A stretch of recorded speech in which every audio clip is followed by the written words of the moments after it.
That's why they call me sushi. I'm back. That's why they call me sushi.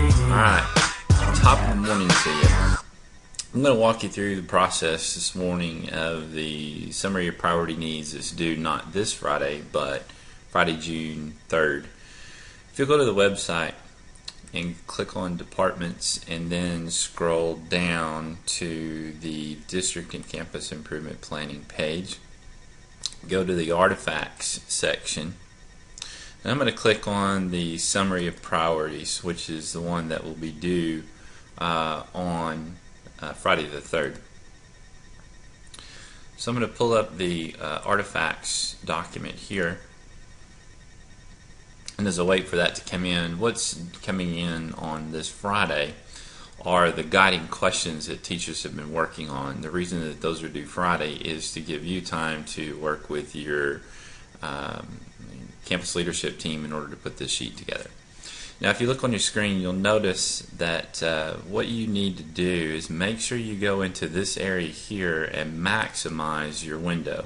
That way, at the bottom, you'll be able to see the tabs that run across the bottom. So I'm going to go to the demographics tab first. When that pops up, you'll see comprehensive needs assessment. Then this is demographics, so you can record the actual data that's used. So I've heard some folks say we've used eSchool Plus.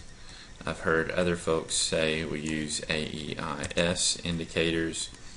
I've been asked about, I sent out Expo graphs last year that did a comparison of Denton ISD to the campus, and I've sent that out to some folks. I've not updated that data, but when I've emailed that out, some folks have used that way. Under findings and analysis, what we may find then in our strengths is we may see that there is over the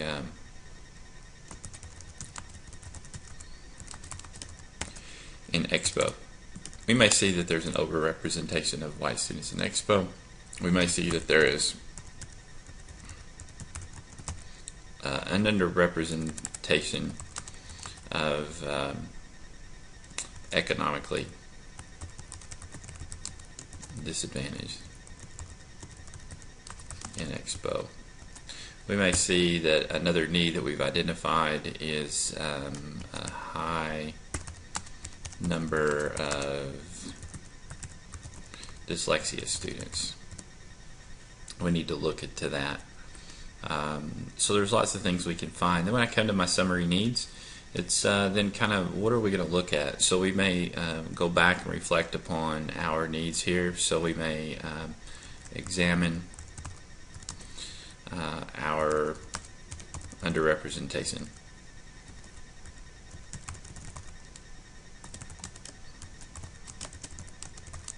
In Expo, we may look at examine our high numbers of dyslexia, which in turn may mean that we need to examine our RTI process. So when I write those three things in the summary of needs, if you scroll down at the bottom tab and you go to priorities, you see that that's now been automatically completed in the demographics section. So when I get ready to go to the next one, which is student achievement, I look at the scores and the things that we've reviewed. So we may be reviewing the ELI information, SELI. We may be looking at our TELPAS. Maybe looking at our tax. We may be looking at our common assessments. So I'm writing down the sources that I review. Then in our findings and analysis, we find our strength is there's a connection between our common assessments and our tax results, perhaps. Then we look to see that that our students' ELI scores have increased. And I'm just going to make this simple, from X to Y on some area that we've been following and tracking this year. Our needs may show that our SELI scores decrease from X to Y. And again, there may be a particular area you want to do. I just want to make sure that I've got something in the chart for you today. We may see that our tax science scores decreased from Z to Y, and we may see that our TELPAS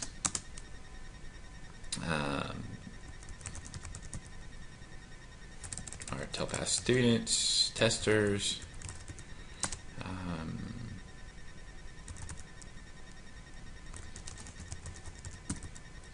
didn't progress from one level to the next. So then we come down here in our summary of needs, and again I can put the SELI scores need to be considered, and I may again cite the from the X to the Y. We may say, you know, some of our needs are to attend some bilingual professional development. We may look to see that we want to now enroll in Science Academy, or something to that effect. So essentially what I want you to see is when you go to the last tab of priorities, now I have that completed and filled in for student achievement. So that is a summary of the summary on what we do. So then this is a document that you will email to Jamie or your DSL. And then if you're a campus that receives Title I funds, make sure that you send me a copy of that as well and bring that with you to the principal's meeting. All right, ignore that. That's what you do.